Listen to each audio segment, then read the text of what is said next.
നമ്മളിന്ന് ഡിസ്കസ് ചെയ്യുന്നത് കനേഡിയൻ ഇമിഗ്രേഷനിൽ 2025 മധ്യഭാഗത്തെത്തി നിൽക്കുമ്പോൾ ഉള്ള ഇനിയുണ്ടാകുന്ന മാറ്റങ്ങൾ, പുതിയ മിനിസ്ട്രി, അവരുടെ പുതിയ നയമാറ്റങ്ങളൊക്കെ, ജസ്റ്റിൻ ട്രൂഡോ മന്ത്രിസഭയിൽ ഉണ്ടായിരുന്ന ഇമിഗ്രേഷൻ നയങ്ങളിൽ എന്തെങ്കിലും മാറ്റം ഉണ്ടാകുമോ എന്നൊക്കെയാണ് നമ്മൾ മലയാളികൾ ആശങ്കപ്പെടുന്നത്. പ്രൊഫഷണലായി example dentist, pharmacist, audiologist, nurses, എന്തൊക്കെയാണ് മാറ്റങ്ങൾ സംഭവിക്കാൻ പോകുക എന്നുള്ള ഭയങ്കരമായ ഈ പറയുന്ന നിരീക്ഷണത്തിലൊക്കെ ആയിരുന്നു ഇമിഗ്രേഷൻ എക്സ്പേർട്സ് ഒക്കെ. വിദ്യാഭ്യാസമുള്ള ആളുകൾക്ക്, എക്സ്പീരിയൻസ്ഡ് ആയിട്ടുള്ള ആളുകൾക്ക് പെർമനന്റ് റെസിഡൻസി പാത്വേ അവിടെ ഒരുങ്ങുക തന്നെ ചെയ്യും. നമസ്കാരം, ആംസ്റ്റർ ഇമിഗ്രേഷൻ്റെ ഒരു പുതിയ വീഡിയോയിലേക്ക് സ്വാഗതം.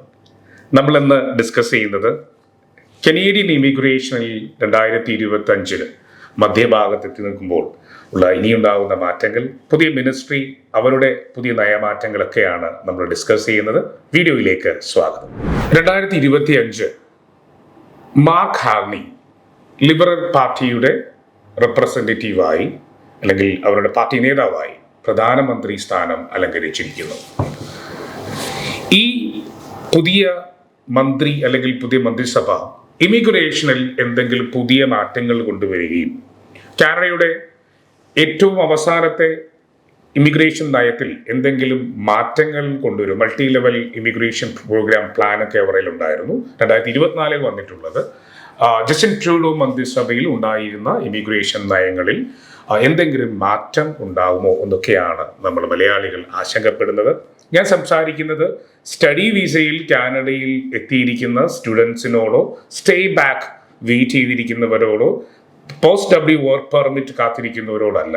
പുതിയ ഇമിഗ്രൻ്റായി പെർമനന്റ് റെസിഡൻസി എന്ന ഇമിഗ്രേഷൻ പാത്വേയിലൂടെ പ്രൊഫഷണലായി example dentist, pharmacist, audiologist, nurses, IT professionals, expert ആയിട്ടുള്ള മാനേജേഴ്സ്, പല കാറ്റഗറിയിലുള്ള ഈ പറയുന്ന ഇത്തരത്തിലുള്ള മേഖലയിൽ എക്സ്പീരിയൻസ് ഉള്ള ആളുകളുടെ ഇമിഗ്രേഷൻ എന്താവാം സാധ്യത. കാരണം മൾട്ടി ലെവൽ പ്രോഗ്രാം അല്ലെങ്കിൽ പ്ലാനിലൂടെ ഉണ്ടാക്കിയ വലിയ മാറ്റങ്ങളാണ്. അവർ ഇയർലി അല്ലെ ആനുവൽ പ്ലാനിൽ 5 lakhs-ഓളം ഇമിഗ്രൻസിനെ വെൽക്കം ചെയ്യുമെന്ന് പറഞ്ഞ പ്ലാനിനെ കട്ട് ഷോർട്ട് ചെയ്ത് കൊണ്ടുവന്നപ്പോൾ എന്തൊക്കെയാണ് മാറ്റങ്ങൾ സംഭവിക്കാൻ പോവുക എന്നുള്ള ഭയങ്കരമായ ഈ പറയുന്ന നിരീക്ഷണത്തിലൊക്കെ ആയിരുന്നു ഇമിഗ്രേഷൻ എക്സ്പേർട്സ് ഒക്കെ.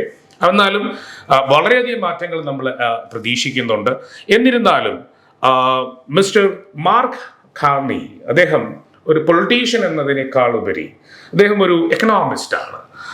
ഉദാഹരണം പറഞ്ഞാൽ 2008 മുതൽ 2013 വരെ കാലയളവിൽ ലോകമെമ്പാടും ഉണ്ടായിരുന്ന സാമ്പത്തിക മാന്ദ്യം കാനഡയെ ബാധിക്കാതെ, കനേഡിയൻ ഗവൺമെന്റിന്റെ അല്ലെങ്കിൽ കാനഡ ഭരണത്തെ ഈ സാമ്പത്തിക മാന്ദ്യത്തിൽ മുക്കിക്കളയാതെ നോക്കാൻ സഹായിച്ചത് മിസ്റ്റർ മാർക്ക് ഹാർണി എന്ന എക്കണോമിസ്റ്റിന്റെ കഴിവാണെന്ന് കനേഡിയൻ ജനതയ്ക്ക് വ്യക്തമായിട്ട് അറിയാം. അതുകൊണ്ട് തന്നെയാണ് അദ്ദേഹത്തിന് ഈ മന്ത്രിസഭ അലങ്കരിക്കാൻ അല്ലെങ്കിൽ കാനഡയുടെ ലിബറൽ പാർട്ടിയുടെ മുഖ്യ നേതാവായി മാറി പ്രധാനമന്ത്രി പദം അലങ്കരിക്കാൻ സാധിച്ചത്.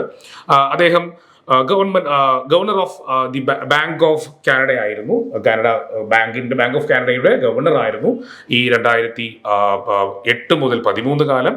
ശേഷം 2013 മുതൽ 2020 വരെ ഗവർണർ ഓഫ് ബാങ്ക് ഓഫ് ഇംഗ്ലണ്ടായും അദ്ദേഹം പ്രവർത്തിച്ചിരുന്നു. അപ്പൊ സാമ്പത്തിക വിദഗ്ധൻ എന്ന നിലയിൽ ധാരാളം മാറ്റങ്ങൾ കാനഡയിൽ നിലവിലുണ്ടായിരുന്ന എന്തെങ്കിലും സാമ്പത്തിക മാന്ദ്യത്തിലോ അല്ലെങ്കിൽ എന്തെങ്കിലും ഒരു സാമ്പത്തിക ഘടനയിൽ പ്രശ്നങ്ങൾ ഉണ്ടായിരുന്നുവെങ്കിൽ അത് പരിഹരിച്ച് സാമ്പത്തിക ഘടന മെച്ചപ്പെടുത്തുന്നതിനും വ്യാവസായിക മേഖല ശക്തിപ്പെടുത്തുന്നതിനും, അതൊരു ഏറ്റവും കൂടുതൽ നാച്ചുറൽ റിസോഴ്സിന്റെ ഡെവലപ്മെന്റും അല്ലെങ്കിൽ അതിൻ്റെ ഈ വ്യാവസായികമായ വളർച്ചയ്ക്കും ഒക്കെ അദ്ദേഹം പ്രാധാന്യം നൽകിക്കൊണ്ട് വളരെയധികം നിക്ഷേപങ്ങളും അതേപോലെ തന്നെ വളരെയധികം വ്യാവസായിക മുന്നേറ്റവും നടത്തിക്കൊണ്ട് പോകുന്നതിനുള്ള തീരുമാനങ്ങൾ അദ്ദേഹത്തിന്റെ മന്ത്രിസഭ അല്ലെങ്കിൽ ആ മിനിസ്ട്രി എടുത്തുകൊണ്ടിരിക്കുന്നു എന്നാണ് വിദഗ്ധർ പറയുന്നത്.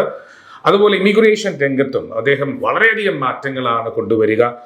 ഇമിഗ്രേഷൻ എതിരല്ല. ഇമിഗ്രേഷൻ എന്ന് പറയുന്നത് അല്ലെങ്കിൽ കാനഡയിൽ ജീവിക്കുന്ന പ്രധാനപ്പെട്ട പ്രൊഫഷണൽസ് അല്ലെങ്കിൽ പ്രൊഫഷണൽ മേഖലയിൽ അവർ ഇമിഗ്രൻസിനെ ആവശ്യമുണ്ട്. ഇമിഗ്രൻസിനെ തള്ളിപ്പറയുന്ന ഒരു രാജ്യമല്ല കാനഡ. അപ്പൊ അതുകൊണ്ട് തന്നെ ഈ പറയുന്ന നാച്ചുറൽ റിസോഴ്സ്, എഞ്ചിനീയറിംഗ് മേഖല, അതേപോലെ കൊമേഴ്സ്, IT, ഹെൽത്ത് കെയർ തുടങ്ങിയ മേഖലയിലുള്ള പ്രൊഫഷണൽസിന് എക്സ്പീരിയൻസ്ഡ് ആയിട്ടുള്ള, അതിൽ ഈ പറയുന്ന ഇന്റർനാഷണൽ വിദ്യാഭ്യാസമോ കനേഡിയൻ വിദ്യാഭ്യാസമുള്ള ആളുകൾക്ക്, എക്സ്പീരിയൻസ്ഡ് ആയിട്ടുള്ള ആളുകൾക്ക് പെർമനന്റ് റെസിഡൻസി പാത്വേ അവിടെ ഒരുങ്ങുക തന്നെ ചെയ്യും. പുതിയ മിനിസ്ട്രി അല്ലെങ്കിൽ മിനിസ്ട്രി ലെവലിലുള്ള ആളുകളൊക്കെ ഇമിഗ്രേഷൻ കംപ്ലീറ്റ്ലി തുടച്ചു നീക്കണം. ഇനി കാനഡയിൽ പെർമനന്റ് റെസിഡന്റ് ആളുകൾ ആവശ്യമില്ല, അങ്ങനെ ചർച്ചയിൽ അവിടെ വന്നിട്ടില്ല. കാനഡയിൽ നിലവിലും ഓപ്പർച്യൂണിറ്റീസ് ഉള്ളത് പ്രൊഫഷണൽസിന് വേണ്ടിയിട്ടാണ്, എക്സ്പീരിയൻസ് കാറ്റഗറിയിലുള്ള പ്രൊഫഷണൽസിന് വേണ്ടിയിട്ടുള്ളതാണ്. 2024 കഴിഞ്ഞ മന്ത്രിസഭ കൊണ്ടുവന്നിരുന്ന multi year level programme immigration മാറ്റങ്ങൾ തുടരുക തന്നെ ചെയ്യും. 2025 3,90,500 ഇമിഗ്രൻസിനെയാണ് അവർ വെൽക്കം ചെയ്യുക. 2026 3,80,000, 2027 അത് 3,65,000 പുതിയ ഇമിഗ്രൻസ് ആയിട്ട് കുറയാൻ സാധ്യതയുണ്ട്. മാർക്ക് കാർണി മന്ത്രിസഭയിൽ ഇത്തവണ നവാസ്കോഷ്യയിൽ നിന്നുള്ള തെരഞ്ഞെടുക്കപ്പെട്ട MP ആണ്. ലീന ഡാബ് ആണ് ഇമിഗ്രേഷൻ മിനിസ്റ്റർ. ഇമിഗ്രേഷനെ അല്ലെങ്കിൽ ഇമിഗ്രേഷനെ തള്ളിപ്പറയുന്ന ഒരാളല്ല ഇദ്ദേഹം. നവാസ്കോഷ്യ പ്രോവിൻസിന്റെ ഇമിഗ്രേഷൻ മിനിസ്റ്ററായി 2013 മുതൽ 2021 വരെ അദ്ദേഹം പ്രവർത്തിച്ചിരുന്നു. ഈ സമയത്താണ് നവാസ്കോഷ്യയിൽ ഏറ്റവും അധികം പ്രൊഫഷണൽ ഇമിഗ്രൻ്റായി പെർമനന്റ് റെസിഡൻസി നേടിയത്, വിദേശത്തുള്ള ആളുകൾക്ക് പെർമനന്റ് റെസിഡൻസി നേടാൻ സാധിച്ചത്. സോ അവിടെ പഠിക്കാനെത്തിയവർക്കും ഈ കാലയളവിലാണ് ഏറ്റവും അധികം ആളുകൾക്ക് പെർമനന്റ് റെസിഡൻസി നേടാൻ സാധിച്ചതെന്നാണ് കണക്കുകൾ പറയുന്നത്. അപ്പോൾ ലീന ഡാബ് എന്ന് പറയുന്ന നിലവിലെ കാനഡിയൻ ഇമിഗ്രേഷൻ മിനിസ്റ്റർ ഒരിക്കലും ഇമിഗ്രേഷന് എതിരല്ല. ഞാൻ ഇമിഗ്രേഷനെ പറ്റി ധാരാളം നെഗറ്റീവ് വാർത്ത കേൾക്കുമ്പോഴാണ് നമുക്ക് അത്യാവശ്യം പോസിറ്റീവായ കാര്യങ്ങൾ പറയണം എന്നോർത്തുകൊണ്ട് തന്നെയാണ് ഈ ഇമിഗ്രേഷൻ മിനിസ്റ്റർ ലീന ഡാബ് എന്ന് പറയുന്ന അദ്ദേഹത്തിൻ്റെ ഇമിഗ്രേഷൻ മിനിസ്റ്റർ ആകുന്ന എക്സ്പീരിയൻസ് കാലയളവ് 2013 മുതൽ 2021 വരെ നവാസ്കോഷ്യ പ്രോവിൻസിൻ്റെതായിരുന്നു. നിങ്ങൾക്ക് ഗൂഗിളിൽ സെർച്ച് ചെയ്ത് നോക്കാം. ആ കാലയളവിലാണ് നവാസ്കോഷ്യയിൽ ഏറ്റവും പൈലറ്റ് പ്രോഗ്രാമുകൾ ഇൻട്രൊഡ്യൂസ് ചെയ്യപ്പെടുകയും പ്രൊവിൻഷ്യൽ നോമിനേഷൻ പ്രോഗ്രാം ഇൻട്രൊഡ്യൂസ് ചെയ്യുകയും ഓൺട്രപ്രണേഴ്സ് പ്രോഗ്രാമുകൾ ഇൻട്രൊഡ്യൂസ് ചെയ്യുകയും ചെയ്ത് അവിടെ ഏറ്റവും അധികം ഇമിഗ്രൻസിനെ വെൽക്കം ചെയ്തിരുന്നു. അപ്പം അതിൻ്റെ അർത്ഥം ഇമിഗ്രേഷൻ പാടെ വെട്ടിക്കുറയ്ക്കുകയെന്നല്ല. Multi year level programme 2024 Canada introduce ചെയ്തതിൻ്റെ അടിസ്ഥാനത്തിൽ ഏറ്റവും അധികം എക്സ്പീരിയൻസ്ഡ് ആയിട്ടുള്ള, ക്വാളിഫൈഡ് ആയിട്ടുള്ള പ്രൊഫഷണൽസിനെ കാനഡയിലേക്ക് സ്വീകരിക്കണമെന്ന് അതിയായ ആഗ്രഹം മിനിസ്ട്രി ലെവലിലുമുണ്ട്, അല്ലെങ്കിൽ മിനിസ്റ്റേഴ്സിനുമുണ്ട്. അപ്പം അവരെല്ലാം ഇത് വെട്ടിക്കുറച്ച് ഇനി ഇമിഗ്രൻസ് കാനഡയിൽ വേണ്ട, എല്ലാവരെയും പുറത്താക്കുക എന്നുള്ള ഒരു നയമല്ല അവിടെ ഉണ്ടാവുക. അപ്പോൾ റെക്കോർഡ് പ്രൊവിൻഷ്യൽ നോമിനേഷൻസ് നൽകിയ മിനിസ്റ്ററും അതേപോലെ എക്കണോമിസ്റ്റായ പ്രൈം മിനിസ്റ്ററും കൂടെ ചേർന്നിട്ടുള്ള ഒരു ഏറ്റവും നല്ല നടപടികൾ ഇമിഗ്രൻസിന് ഉണ്ടാവാം. ഇന്ത്യയിൽ നിന്നുള്ള അല്ലെങ്കിൽ മലയാളി പ്രൊഫഷണൽസിന് ധാരാളം ഓപ്പർച്യൂണിറ്റി അവരുടെ പുതിയ ഇമിഗ്രേഷൻ പാത്വേയിലൂടെ ഇനി വരാൻ പോകുന്ന ഇമിഗ്രേഷൻ പ്രോഗ്രാമുകളിലൂടെ നമുക്ക് പ്രതീക്ഷിക്കാം. 2025 2026 2027 ഞാൻ ഈ പറയുന്നത് എക്സ്പീരിയൻസ് ആയിട്ടുള്ള, ഇന്ത്യയിൽ നിന്നോ വിദേശത്തു നിന്നും എഡ്യൂക്കേഷൻ നേടിയിട്ടുള്ള നഴ്സസ്, അതിൽ എക്സ്പീരിയൻസ്ഡ് ആയവർ, അതുപോലെ നിങ്ങൾക്ക് IELTS ഫ്രഞ്ച് ഭാഷകൾ നിങ്ങൾക്ക് പ്രാക്ടീസ് ചെയ്യാൻ, അതിൽ ജനറൽ IELTSന്റെ സ്കോറും ഫ്രഞ്ചിൻ്റെ സ്കോറൊക്കെ ചെയ്യാൻ താല്പര്യമുള്ള, ഇമിഗ്രേഷൻ പാത്വേയെ പറ്റി മനസ്സിലാക്കി കൃത്യമായി അപ്ലൈ ചെയ്തു പോകാൻ ആഗ്രഹിക്കുന്ന പ്രൊഫഷണൽസിനാണ് അവിടെ സ്ഥാനം. വിവിധ മാറ്റങ്ങൾ എല്ലാ ദിവസവും പല പ്രോവിൻസുകളായി, ഇപ്പോൾ ധാരാളം പ്രൊവിൻസ് നോമിനേഷൻ്റെ സമയം കഴിഞ്ഞു, ഇപ്പോൾ ഇയർ പകുതിയായി. പക്ഷേ മിനിസ്ട്രി ലെവൽ മാറ്റങ്ങൾ കാരണം നമ്മൾ പ്രൊവിൻഷ്യൽ നോമിനേഷനൊക്കെ നമ്മൾ വെയിറ്റ് ചെയ്യാം. പക്ഷെ ഇതൊക്കെ നമ്മൾ ഇടയ്ക്കിടയ്ക്ക് മാറ്റങ്ങൾ പ്രതീക്ഷിക്കാം. ഓവറായ എക്സ്പെക്ടേഷൻസ് ആർക്കും വേണ്ട. കുറഞ്ഞ IELTS സ്കോറിൽ ഉടനെ തന്നെ കാനഡയ്ക്ക് പോകാമെന്ന് ഏതെങ്കിലും നഴ്സിംഗ് ഫീൽഡിലുള്ള ആളുകളൊക്കെ തെറ്റിദ്ധരിച്ചിട്ടുണ്ടെങ്കിൽ അത് ശരിയായ അറിവല്ല. നിങ്ങളും അത്യാവശ്യം എല്ലാം പ്രാക്ടീസ് ചെയ്യണം. ലോകത്തുള്ള എല്ലാ ഇമിഗ്രേഷനും ഇപ്പോൾ ടൈറ്റാണ്. UK നിങ്ങൾക്കറിയാം, നഴ്സസിനോടാണ് ഞാൻ സംസാരിക്കുന്നത്. നിങ്ങൾക്ക് UK പാത്ത് ഏകദേശം അറിയാം. ഞാനതിനെപ്പറ്റി നെഗറ്റീവ് പറയുന്നില്ല. അയർലൻഡ് നിങ്ങൾക്കറിയാം, ഓസ്ട്രേലിയയുടെ നയങ്ങൾ നിങ്ങൾക്കറിയാം.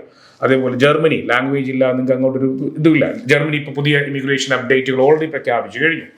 എല്ലാ രാജ്യത്തും ഇമിഗ്രേഷൻ മാറ്റങ്ങളാണ്. അപ്പോൾ ആ പ്രതിസന്ധി എന്ന് പറയുന്നത് രാജ്യങ്ങൾ കൊണ്ടുവരുന്ന ഇമിഗ്രേഷൻ മാറ്റങ്ങൾ അനുസരിച്ച് നിങ്ങൾ മാറാൻ തയ്യാറായില്ലെങ്കിൽ ഇമിഗ്രേഷൻ ഏജൻസിനെയോ ഇമിഗ്രേഷൻ കൺസൾട്ടന്റിനെയോ ഒന്നും കുറ്റം പറഞ്ഞിട്ട് കാര്യമില്ല. നിങ്ങളുടെ പ്രതീക്ഷ നിങ്ങളെ മോട്ടിവേറ്റ് ചെയ്യുകയും നിങ്ങൾക്ക് വേണ്ടിയുള്ള സേവനങ്ങൾ നൽകുകയും ചെയ്യുന്നത് മാത്രമാണ് ഒരു ഇമിഗ്രേഷൻ കൺസൾട്ടന്റിന്റെ ജോലി അല്ലെങ്കിൽ ഉത്തരവാദിത്വം.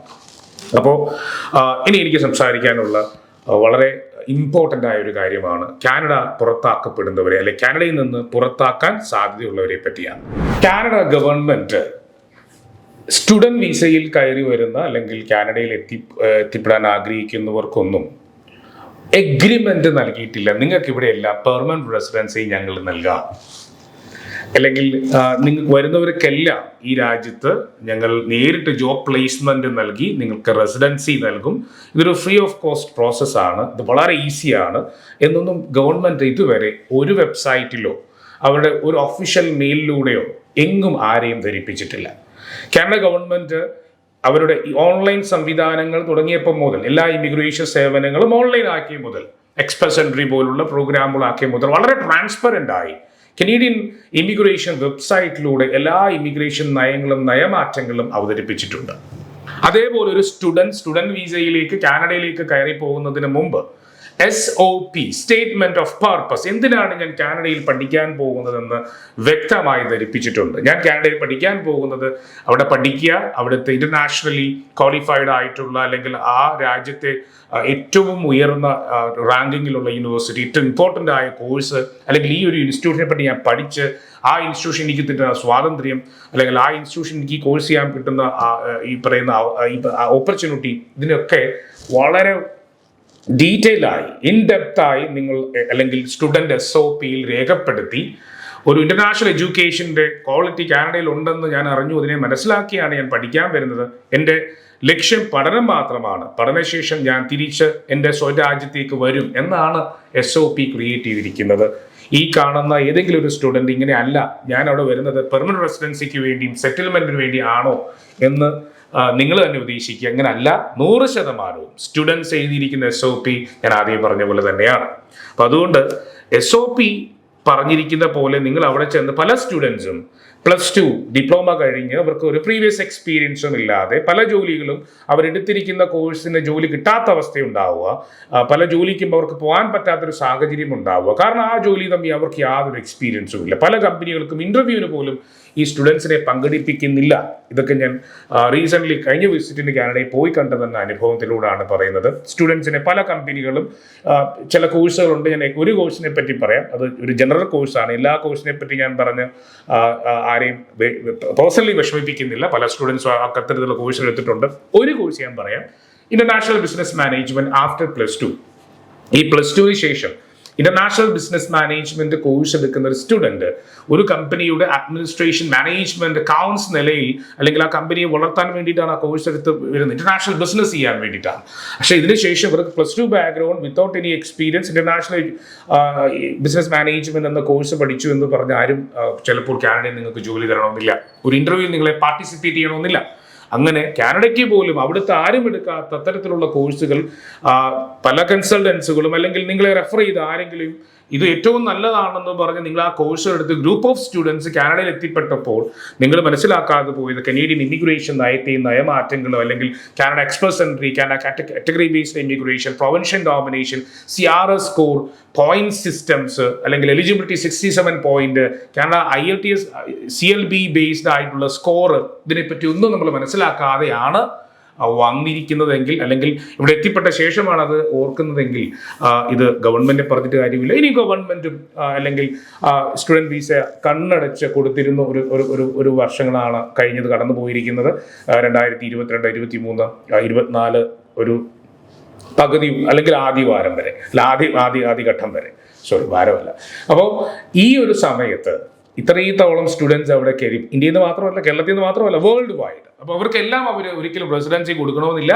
അവർക്ക് പെർമനന്റ് റെസിഡന്റ് ആയി അവിടെ ആവശ്യമുള്ളത് ക്വാളിഫൈഡ് ആയിട്ടുള്ള എക്സ്പീരിയൻസ്ഡ് ആയിട്ടുള്ള പ്രൊഫഷണൽസിനെയാണ്. കഴിഞ്ഞ വർഷങ്ങളായി ആംസ്റ്റർ വെൽക്കം ചെയ്യുന്നതും കാനഡയിലേക്ക് പോകാൻ വേണ്ടി ഇൻവൈറ്റ് ചെയ്തുകൊണ്ടിരിക്കുന്നതുമായിട്ടുള്ളത് പ്രൊഫഷണൽസിനെയാണ്.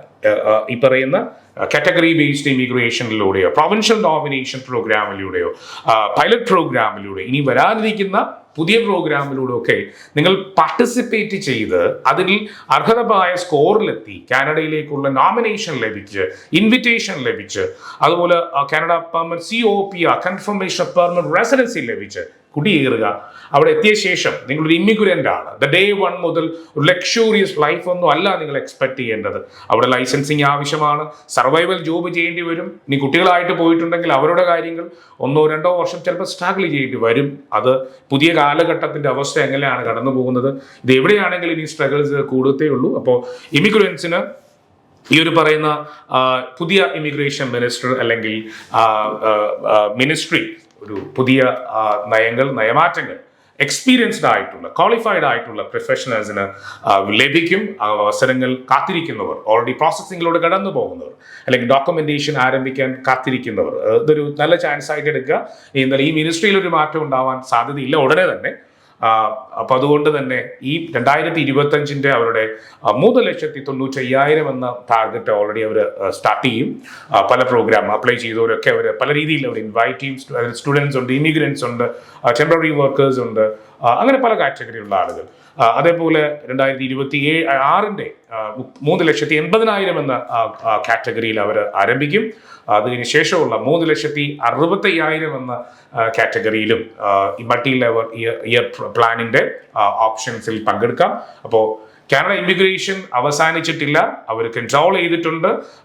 പല ജോലി കിട്ടാത്തതും പെർമനന്റ് റെസിഡൻസി കിട്ടാത്തതും പോസ്റ്റ് സ്റ്റഡി വർക്ക് പെർമിറ്റ് ലഭിക്കാത്തതുമായ പല ഇന്ത്യ ഉൾപ്പെടുന്ന രാജ്യങ്ങളിലെ സ്റ്റുഡൻസിനെ സ്റ്റുഡൻസിനെ അവർ തിരിച്ചയക്കും.